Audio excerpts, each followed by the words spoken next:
back to my YouTube channel and to a new video, a somewhat different video this time, a bit more light-hearted for a change, because what I thought I would do would be to talk about some very interesting, funny, unusual cases from around the world. Law is sometimes accused as being a bit pedantic, a bit dull, a bit boring. I would disagree with that. Some areas of the law might be more interesting than others, but there are some very interesting cases. Take the two Miller cases that have been in the Supreme Court recently, for example. But I'm going to, in this video, try and show you some other very fun cases. The first of those cases is the case of R.V. Jung from 1995. Now, we're all familiar with jury systems. A jury system is a system where members of the public are selected and will form a group of 12. That will be the jury panel, and they decide on the verdict. They'll be assisted by the judge on issues of point of law, but they will give the final verdict. In this case, the jurors were in a hotel room one night, and to help them with their final decision, they decided to use a Ouija board. Yes, you heard it right, a Ouija board. They decided to contact the deceased, or try to contact the deceased, to ascertain who killed them. It is reported that the deceased said to them that the accused in question was the one who killed them. One of the members of the jury complained, and when the matter got to the court held that they could review this activity. Normally, decisions of a jury and how they come to that decision are done in the jury room. What happens in the jury room stays in the jury room.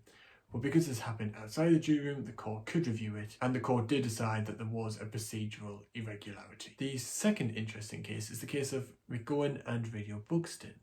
In this case, Miss McGowan entered into a radio competition in which she had to identify a song, which she did. And she, having succeeded, was expecting a Renault Clio car. But it turns out all she was going to be receiving was a plastic toy car. And so she sued Radio Buxton for essentially, misrepresenting the prize that she was going to get. And the court held that there was an intention to create legal relations. What that basically means is that there had been an intention to form an agreement where once Ms. McGowan had satisfied the conditions of the competition, would indeed receive the car, and the proper car.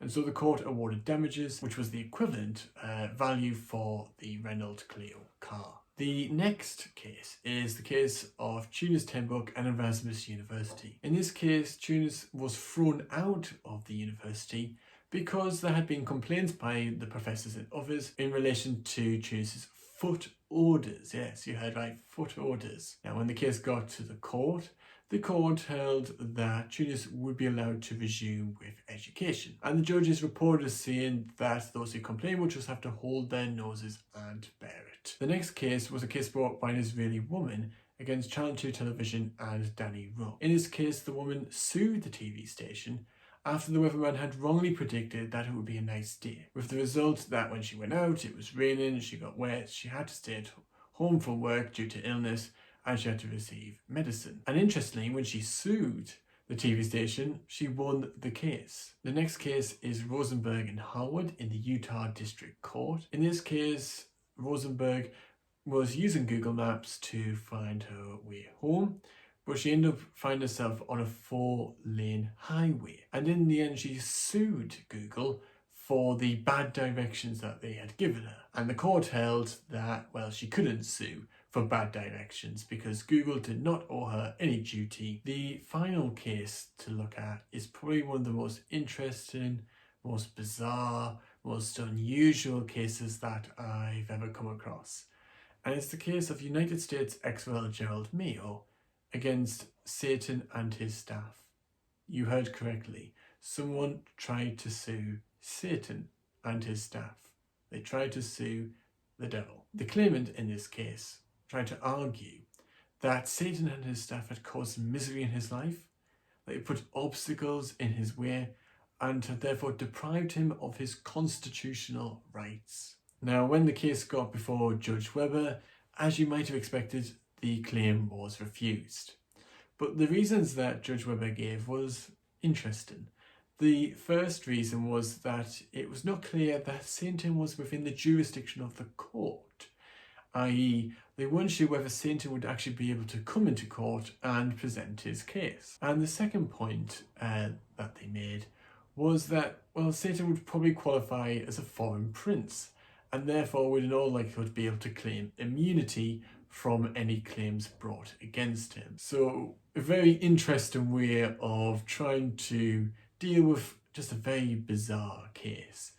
You know, all those cases that I've just talked about there are either bizarre, just unusual, just quite fun cases. So I hope you've found this video interesting, quite funny. It is something different. I just thought I would do something different in this video. If you have enjoyed this video, don't forget to give this video a like, follow me on Facebook and Instagram, subscribe to the channel if you haven't already. Why haven't you? Hit the notification bell to keep up to date. Comment in the comment section below. Have you come across any interesting cases? If I find more cases online, I could do another one of these videos if you would like them. You know, again, like this video if you would want such a video again. But yeah, I hope you've enjoyed the video, and I hope to see you in the next one.